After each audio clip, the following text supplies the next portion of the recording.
Being good with money means practicing discipline, following logistic steps to make the right moves, and staying patient while progress compounds. The math isn't hard, but it takes time. Sometimes it can even feel like autopilot. But what if you added purpose to that equation? Now you're just not managing money, you're driven by it. That inner motivation turns up to 11, fueling milestones, joy, and a life you're proud of. Today on Escape the Clock, my guest is a former professional baseball player turned wealth coach who helps people tap into that power. Stay tuned and learn how to find your purpose.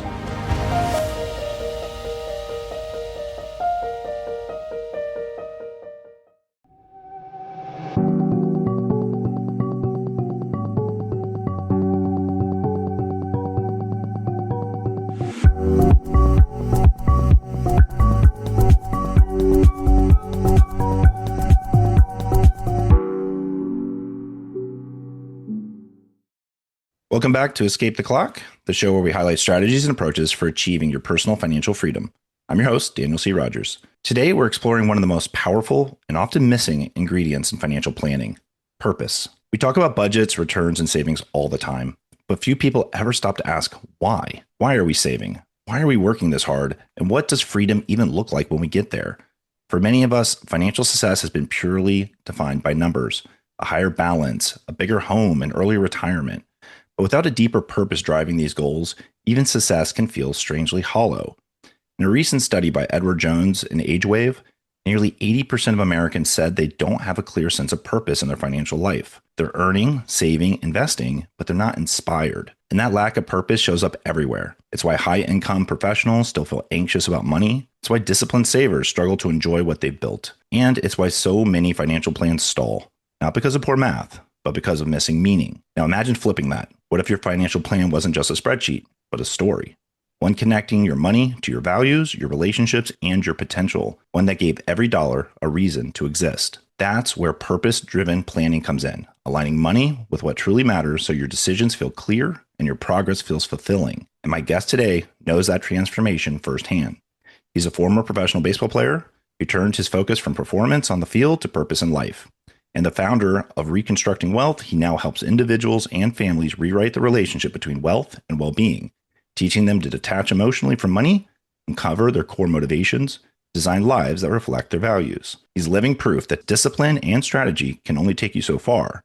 The real acceleration begins when you connect your plan to your purpose. So today, we'll unpack exactly how to do that, how to define your vision, prepare for setbacks, and live your plan with joy and intention.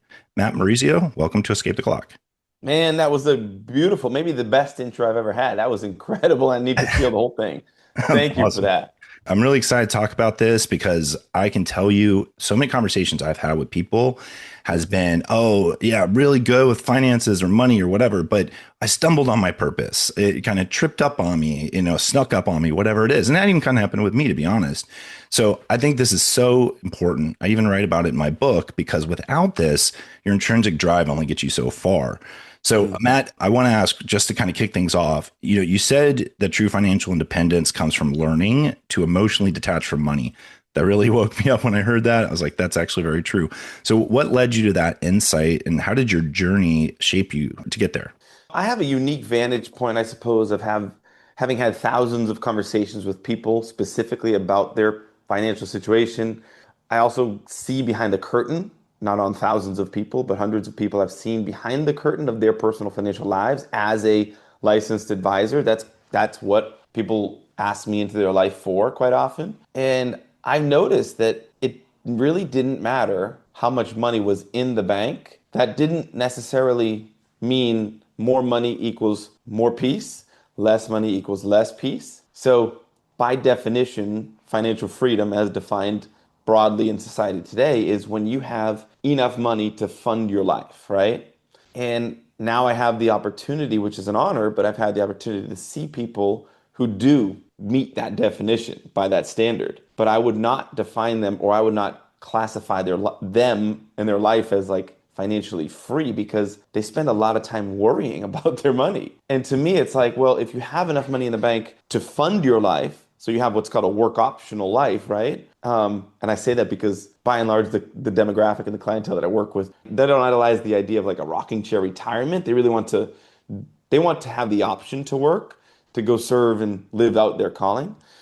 So when you have that, by definition, enough money in the bank to fund your life, but you live every day worried that you're not going to make it or that's not going to continue to exist, I don't think that's really financially free. So anyway, that's where the major realization came from for me is like I've seen it firsthand too many times to say this definition of financial freedom is broken. I think I have to rewrite this. So that's my hill I'm going to die on, I suppose. I've seen a lot of people driven. I think we have a very status focused society, driven by Yeah, titles or progress, sure. usually defined by someone else, right? In a corporation, it's not you defining that success. It's usually a job ladder or some title or something that is trying to drive your aspirations. For you personally, though, I'm really curious. Was there a moment in your life, either in baseball or after, when you started doing like financial counseling, when you realized like just achievement itself wasn't enough? You needed something more. Yeah, that achievement question you're asking really, to me, as I interpret it, like when I hear that, I really think of that as identity question, meaning is your identity tied to what you do, or is it deeper and more meaningful and bigger than that? And that was my issue. I learned, I didn't really know that I was doing that when I was playing baseball, but when baseball's taken from you, you realize like, holy smokes, I guess I was connected too much to it. I think my identity was wrapped up too much in a baseball player. So 5 years in the minor leagues with the Royals, I played that, and that was a dream that started at 5 or 6 years old. My preschool graduation yearbook, which we had one. I'm not sure all preschools have that, but in it, under like, what do you want to be when you grow up? One of those questions. I wrote baseball player. I wanted to be that. It was sort of like a declaration. Now, I'm not saying I was like this 6-year-old savant that knew like I could tell the future, and I was like a super dedicated, narrowly focused kid at that age, but I was among a few baseball players and astronauts and firefighters, like all the things. I just really saw that. So when you chase that dream for 20 years, basically, I got released at 26, so 20 years, and then finally to have that thing pulled from you, somebody quite literally, like Scott Sharp, director of the Royals at the time, minor league player development, called me. It was like, hey, we're going to release you tomorrow. Effectively, he's saying, hey, your dream is no longer a thing. Your dream is done tomorrow. And that shook me because I recognized my first thought after like, oh, that stinks. My first thought is like, well, what do I do now? Because I chased it for 20 years. And that what do I do now was a real problem because really what I'm saying is like, who am I without baseball? So that realization for me was major because I recognized my identity needed to be wrapped into something that would sustain me, that was more concrete. For me, it was my faith. I think people need something that has to be bigger than them. So you got to lean into something that will sustain you, that will not fail you over time. Because most things of this world, whether it was like your profession or like, my parents when I was a young kid, they divorced. As a young kid, your parents are supposed to be that rock for you. And then it wasn't. There is always going to be the things. My wife, we've been married, we celebrated 15 years this past week. I would be lying if I said in those 15 years, she's never let me down. And she is my person. So I've learned, thankfully, through baseball and others, like I cannot wrap my identity up in what I do. It is not who I am. It is part of what makes me me. But at like the root foundation for me, it became my faith because I was looking. I was like, where do I go next? So that's for me how I learned that and really personally that identifying moment that said, okay, something's got to shift. Yeah, it's amazing how some of these lowest points in our lives are kind of the most defining moments, I find. Yeah, I was in the tech field, and right now I have so many friends who got laid off from their Mm. jobs. And when I speak with them, it's just, I mean, it's probably not as large as what you're saying. That was your vision, your dream, like most of your life. And I can Yeah. see like you were kind of there. And, I imagine you had a lot of, you were young, right? You had still age left Mm. to give to the sport. When I Yep. talk to my friends and stuff, they don't have a plan. They was like kind of shocked about the layoffs, and they find themselves listless and not sure what they're doing with their lives. And it wakes them up. And it's like, oh, I've been on Mm. autopilot. I should really know where I'm trying to go with this. And the stats actually kind of staggering here. Only 36% of adults have actually any type of long-term financial plan. This was Mm. a Charles Schwab survey that was done. So let me ask you, when you're sitting down with somebody, I know you don't start with numbers. You start with like getting them, like, what are your dreams? Like, what are you trying to work towards? What does that process look like for you? How are you helping them see what they actually want from their life? It's a good question. And I will admit, most people don't speak like that. So they don't speak the language of dreams and goal setting and vision planning or anything like that. So if I come on, admittedly, if I come on too strong because I really enjoy I really enjoy that personal development part of life. But if I come on too strong there, it's a bit of a turnoff and it's a big giant question mark. Like, what are you trying to ask me? What are you getting at? Do you know what I mean? So often I can't necessarily start with the direct question of, unless I really know the person, the direct question of what's your dream for your life? What do you want to, like, what are you trying to accomplish here on your deathbed? Because that sometimes is too big and like a too esoteric, too out there type question. So instead, I try to understand someone's values without asking them directly, hey, what are your core values? Because again, people may not have gone through that deep introspective journey to identify what makes them who they are. And I kind of put it on myself to say, like, let me figure this person out a little bit and hopefully we go on this journey together. So sometimes questions like, what did you like most, or what do you like most about your current work? Or if they tell me a story about something they did with their family or whatever, I kind of go a layer deeper and say, okay, tell me your favorite parts about that. I want to understand that more. And typically, when people share what they liked most, what their favorite parts of work or whatever was, they're letting you into this little window of what's meaningful to them, their values. And you can kind of start to parse out what are those person's value, what makes them tick. So then when I see something, let's just say somebody talked about like the impact that their business made on, maybe it was a nonprofit that was, or they were supporting a nonprofit or something. They really enjoyed the field outing to go and support that group. I would start to ask service related questions and giving, generosity, living. Like, what? Tell me more about that. What? Tell me about other areas of your life. Like, do you do do you do any sort of like proactive giving or anything like that? So I will start to try to dig into, maybe it's something somebody mentions something about like the real family culture of their work. And I'll say, okay, explain more about that. That's cool. Like, why does that mean something to you? And then they might talk to me about their family. And I say, okay, let's go there. And then we start to say, okay, if that matters to you, that's going to cost something, just like literally anything on planet Earth. Even churches need money to run, right? Like, there is no such thing as Mother Teresa helping the poor without money to support the mission, you know? So money, you can't be scared of it and it can't be a negative thing in your mind. Instead, think of it as like the engine, the fuel to support the calling. But now we're starting to lean into what's your calling, what makes you tick, and then we start to understand, can we put dollars behind it? Does that make sense? Are you intentional with that? And a lot of times people are like, what are you talking about? I've never understood this in my life.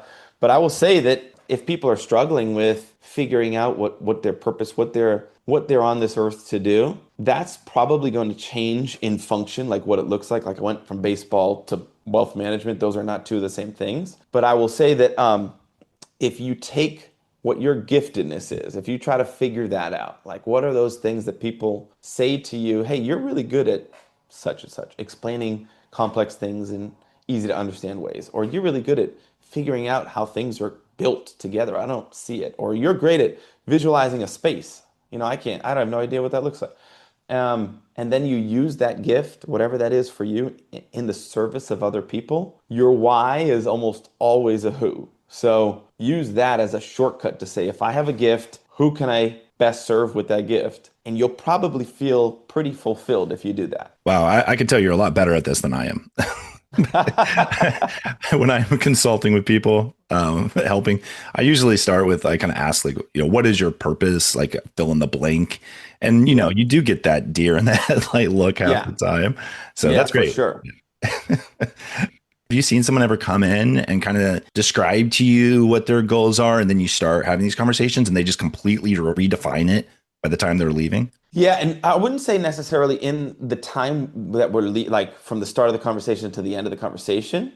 I have gone layers deeper. Like, so maybe somebody has like, they're driven, right? Like athletes in general, entrepreneurial mindset. They're very similar. Where like, I've got these very clear goals, especially as an athlete. Like, I want to hit 300. I want to hit this many home runs. That those goals, we relate to those. I speak to those and I understand those, but I can sometimes see the transition go from metrics that they want to achieve to values to support why they're trying to achieve them. That sometimes happens in one conversation. But what I will say is that sometimes the desires and the goals change as the person's life gets bigger and meaning changes. Like I'm thinking of one person that I work with.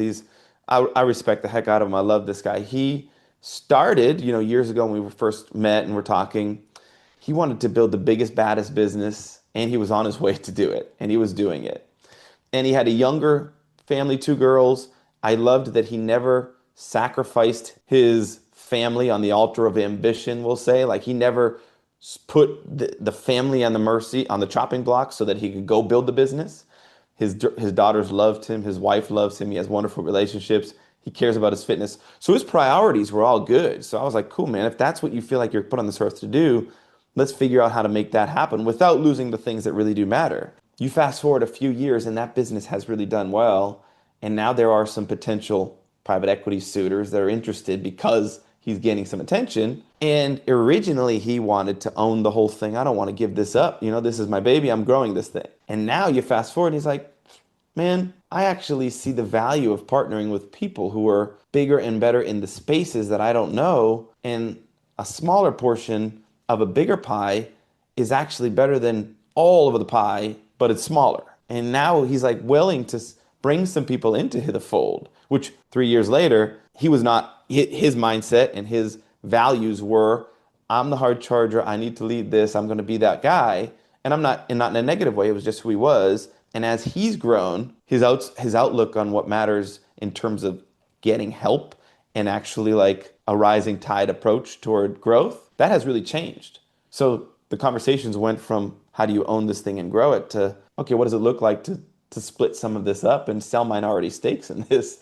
And it's a different conversation, but that's what I would say. Like sometimes as people's lives get bigger, the values and the things that are important that matter, they change. And I think knowing that is really, really powerful to know like you don't need to be in a box, nor should you ever be in a box. If my wife was the same person that I married 15 years ago, that would actually be a problem to me. Like that means she has not grown, she has not developed, she has not changed anything about herself. Like I actually really admire her growth. I wouldn't want to be married to a woman that was stagnant for 15 years. That's just not who I am. Yeah, I've been married 21 years. I know what you mean.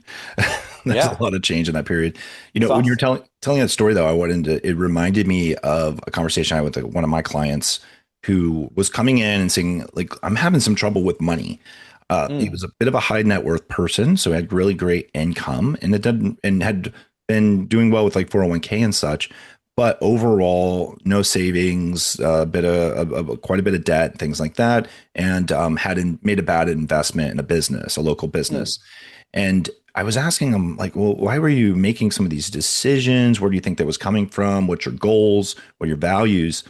And it took a while, but there was an aha moment where he wasn't doing anything for himself. It was all Mm. for his spouse. His spouse was the one that wanted to invest in the business, who wanted to do spend in the way they were, and there was no checking or balancing there. He was pretty much living for someone else's. I guess I don't even really know what her agenda was, Yep. but what I can say is that was a rough awakening, I thought, for him because he realized I have to start living for myself. I have to figure out what my purpose was. And he had no idea what it was. Like it was Mm. like he couldn't even know where to start. So there's probably people listening right now to this episode in particular who's like, I don't know what my purpose is. How do I even get started here?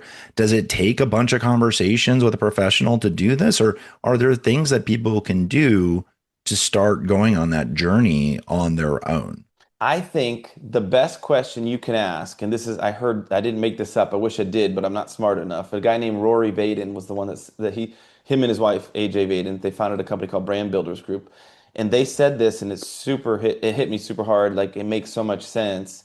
If you are that person struggling to figure out your purpose, understand first that your why is probably a who, okay? And I say that knowing like I chased a dream for 20 years that was fully about me realizing the dream. And I got drafted and really didn't feel like I won or I hit this milestone that I didn't feel the feelings I thought I would when I hit that milestone. And the reason is the milestone was all about me. It was like, great, Matt, you just got drafted and realized your 20-year dream. Cool. Now what? Like, whose life is different because of it? So you start there, and then if you're struggling to figure out who the who is, the default is always it's easy to say like, oh, my wife or my kids, or maybe you're not married and maybe you don't have kids, or maybe you are married and you have kids and you recognize they are part of your story and your testimony, but maybe not the whole thing. Rory said it perfectly. You are most qualified to serve the person you once were. So if you just sit with that and think about your life and your past, and then you marry that thought with the idea that your life's greatest purpose probably lies right next to your greatest pain, if you can marry those two, I'm positive you could probably do something good for at least one person on earth. There might be a skeptic maybe listening right now going, well, what are these guys talking about? Well, who Yeah. cares? Like, why do you need all this? I'm doing fine. My net worth is high. I'm, making money. Uh, what would you say to that person? What's the danger of chasing like a generic goal? Like, I'm just going to retire earlier than 67 without more meaning attached. The danger is you're 85, 90, 95, whatever it is, and you're laying on your deathbed and you look back and you're disappointed in the life you lived. You feel like you didn't live into your calling, or you didn't live into your greatest purpose. And for some people, maybe that's okay. Like maybe some people just want to check the box of life and move on. I don't think deep down inside we're wired to just live an entire life full of box checking, to be quite honest. But if that's you, then like hats off to you. I'm not the person for you. And like there are 330,000 advisors in this country, I think, something like that. There is somebody for everybody that will help them live the life that they want to live. So if you're listening to this and none of that resonates and that doesn't make sense to you, well, you just got smarter knowing which type of advisor you don't want in your corner. Like that's okay too. Because I don't know what to say to somebody besides knowing like if you're created for something great and you don't live up to it, then that's wasted talent. And I remember the movie The Bronx Tale. I don't know if you've ever seen it. It's an old movie, but I forget the main character's name. It's Sonny, I think his name. He said the saddest thing in life is wasted talent. Yeah, I so agree. There's some power in finding a purpose or having a purpose driven plan because I Yeah. truly believe we have two type of motivations in our life, the internal ones and the external ones. We can do all little life hacks to kind of do external triggers, right? Like we can have calendar Oh yeah. reminders or have people external to us holding us accountable, the pressures coming at us. But I think it's that internal drive Yeah. or your grit, if you want to call it, that really gets you not just to the finish line, but accelerate you. And yet life will always check you. So I'm a very stat driven person. So there's this stat I remember reading, which was 7 out of 10 families experience a major financial setback every 10 years. Man. So that means you're Hmm. like, you can expect the majority of people are getting hit every decade by something major. So when someone's vision's clear, especially when it's a very purpose driven plan, is there things you're doing to help them anticipate risks and what's going to go wrong? And do you find that a purpose driven plan is able to be more resilient potentially as people who aren't working that way? Yeah, I don't know that the actual nuts and bolts of it mean that you're immune to a financial setback. You can do all the right things like have an emergency account of 6 months of your living expenses, set in a savings account. That's a not a that's a good decision. That's a healthy decision. Whether it's 3 months, 6 months, 9 months, 12 months, whatever the number is, dependent on your lifestyle and what you're comfortable with. So you could have all that is my point and be doing the right things financially speaking, right? Like all of the blocking and tackling personal finance stuff of emergency account, paying money for your future, paying yourself first. You're checking those boxes because those are the things that a responsible financial person should do. And I get it. But when you get derailed because something hits you that was not only not planned, but couldn't be handled even with a good plan, what I've found with the difference from a purpose-driven plan versus a numbers-driven plan is that people don't lose hope with a purpose-driven plan because they recognize why they're doing what they're doing. They've already assigned work for the dollars that they have, and they recognize, shoot, this tsunami just hit me. I need to readjust and recalibrate where I'm assigning my dollars now. This I was not prepared for this. But I also recognize there's a greater calling on my life and there's a reason for this. And beyond this, I'm going to use this to help other people, but I've got to figure out how to get through this. Like that is a very different perspective than holy moly, I had money set aside. This is not enough money to cover this thing. My plan's derailed. now I don't even know what to do with myself now because I can't even make enough money to come up with the debt that I just incurred. Like those are two different mindsets on the same financial tsunami that's going to hit you. Yeah, you know what I kind of seen is two different types of narratives when the events happen. The person that has a very like numbers driven plan goes, "Oh, woe is me, something bad happened. It set me Yeah. back X amount of dollars."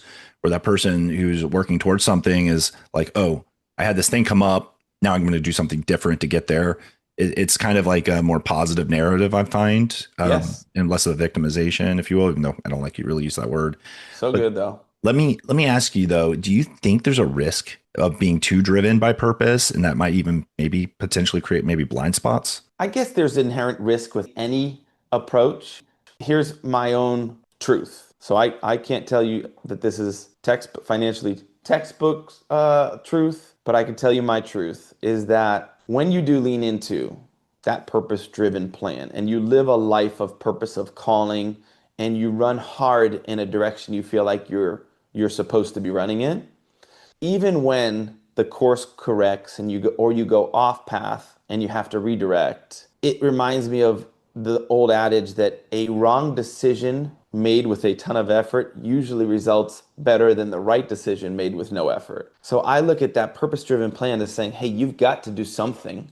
You're not going to sit. If you sit and do nothing, you're not being in a great spot anyway, because nobody drifts in life to a destination they ever intended to get to. So let's not drift through life. So if you're going to run with a purpose, run hard until you feel like you need to change courses. And that's the risk. I think maybe you're running too far in the wrong direction with a purpose. You realize like, hey, my life just changed, but I'm living proof to say I ran hard for 20 years after baseball, and then that failed.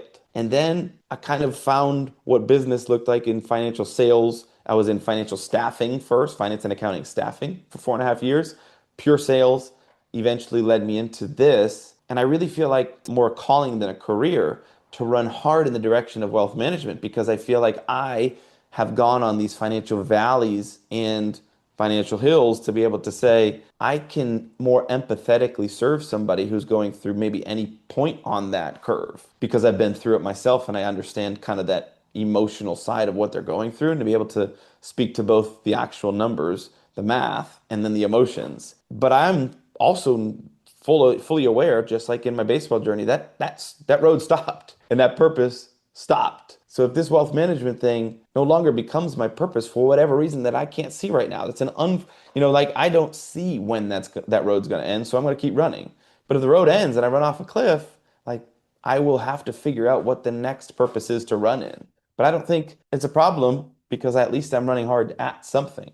Yeah, we talk a lot about backup plans too, because thinking forward, you can Mm, tie your purpose into multiple plans. It doesn't have to be a zero sum game.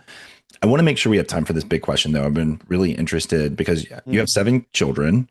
Yeah. So, you have you got a lot of dependents, and you're sharing vision across a family. And so, someone might be thinking, okay, well, I know what I want my individual purpose to be, but I might have kids or other Mm. dependents, or maybe parents I have to take care of, or my spouse has these other goals or whatever that differ from mine.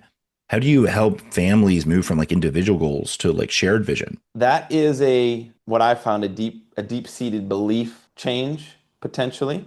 So when again, I'll speak my truth because I feel like that's probably the most relevant, most helpful, is when I got married, I recognized that her dreams are now my dreams, and my dreams are now her dreams because it's no longer a me, it's a we going through life. So when we are growing and she says like I've always wanted, this is true, I've always wanted like a farm. I think like kids growing up with animals can teach them so much about respect and responsibility and everything.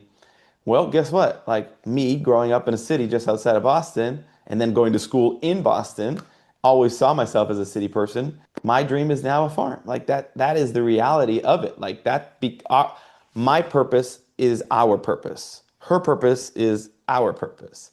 And then when we have children, we bring them into the fold. Like when I launched Reconstructing Wealth, I talked to obviously my wife and she was fully supportive, but then I talked to my kids and I called it our business, the family's business, because we are going to have to sacrifice, but we are going to change a lot of lives in the result as a result. So I don't think it's healthy in a relationship if you have your goals and you pin your goals against your spouse's goals, because I think you're going to lead to fights at some point somehow down the road, because you're operating at tension, and a house divided will fall. So your house is divided if you have your ideas of a future, she or he has their ideas of a future, and you don't agree on the ideas, and you both run at your own directions. You are a house divided, and a house divided will fall. So I believe that I think it's cool to set your own goals, but if you're not willing to make your spouse's goals and your children's goals your part of your goals, then you will eventually be upset. Are your children embracing the vision you're finding? And are you kind of adapting it as you learn who they are as they're getting older? Yeah, right now their vision is kind of our family vision. They don't necessarily have their own visions quite yet. My oldest is 13, so they're all pretty young, 13 down to 2. And he's starting to say, like, I think I would like to play baseball in college. I would like to play professionally. He's the only one actually. I've um, 4 boys, 3 girls, and he's the only one that actually plays baseball. So interesting, because I played not I just don't, obviously I just don't force it on the kids. So he's starting to say like, hey, I would like to do that one day.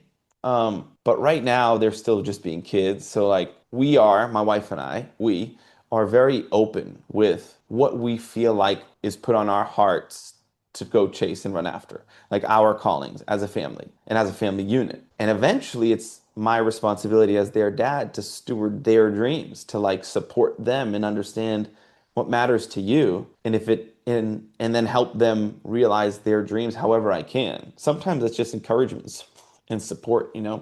Are you helping your son find a greater purpose than baseball in case it doesn't last? Yes. Yes. Like I said, our faith is really our foundation. So I always am reminding that like that is the base for all of this. And you have to really listen in prayer, in quiet time, if in meditation, whatever it is that you may do. I think I encourage everybody to have those times of quiet where they just sit and listen, because you'll feel these tugs on your heart and be pulled in a direction. And I tell my son, and I'm open with my kids to say I feel like this is where we're supposed to be going, because of in prayer I kind of feel that feeling on my heart, and I tell them like this is what you need to do too, like because your life is yours. It's my job as a parent for your first 18 years or so to help you become that person, but here's how you go and make your life your own. So I think they understand that what we do is not who we are, but they're 13 and the oldest is 13, excuse me.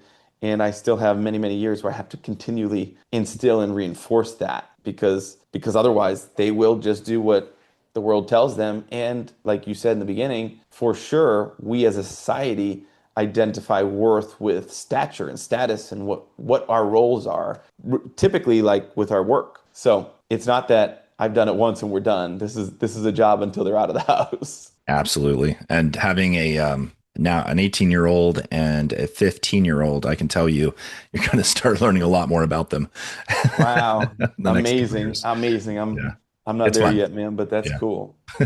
Well, thank you so much, Matt, for being here with us today. How can listeners connect more with you? Yeah, first, thank you for having me too. I mean, this has been such a fun conversation to have. I think it's a needed conversation because it's not the blocking and tackling of personal finance.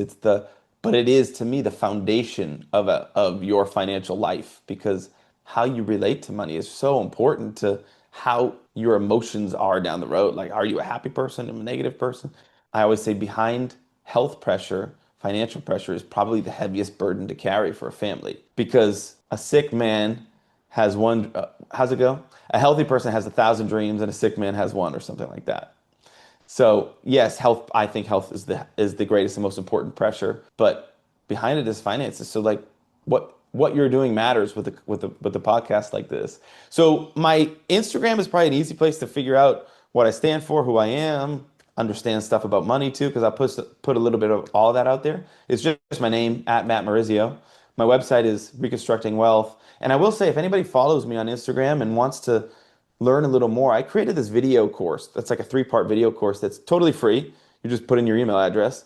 I'll send you the link. Just send me a DM, and it goes into like the depths of behavioral finance and some of the tips that I've learned about how to emotionally detach from money, and it also goes into the real like blocking and tackling of actual personal finances. Happy to share that with anybody who listens to this and wants to send me a DM, or you can send me a message on my website, reconstructingwealth.com too. That's very cool of you. Thank you, Matt. I'll make sure all that's in the show notes as well for everyone.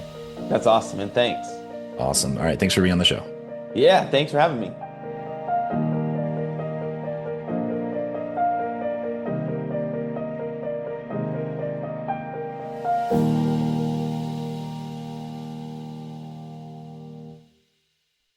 As I wrap up today's conversation with Matt Morizio, there's a lot to come back to, but one simple truth rises above the rest. Without purpose, progress doesn't stick. We can chase success, wealth, freedom, even comfort, but without a real why behind it, those things eventually lose meaning. Purpose is what gives shape to all of it. It's the quiet motivator that turns effort into endurance and goals into legacy. And it's not just about what you do, it's about who you become through doing it.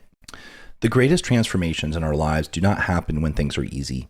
They happen when something challenges us, when life puts up resistance and it forces us to ask ourselves, why am I even doing this? What is on the other side of this struggle? When your reason is strong enough, when it's tied to something bigger than yourself, you'll usually find a way through.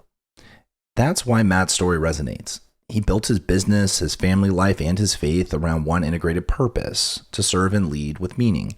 And it's a reminder that the financial independence journey is not just about escaping responsibility.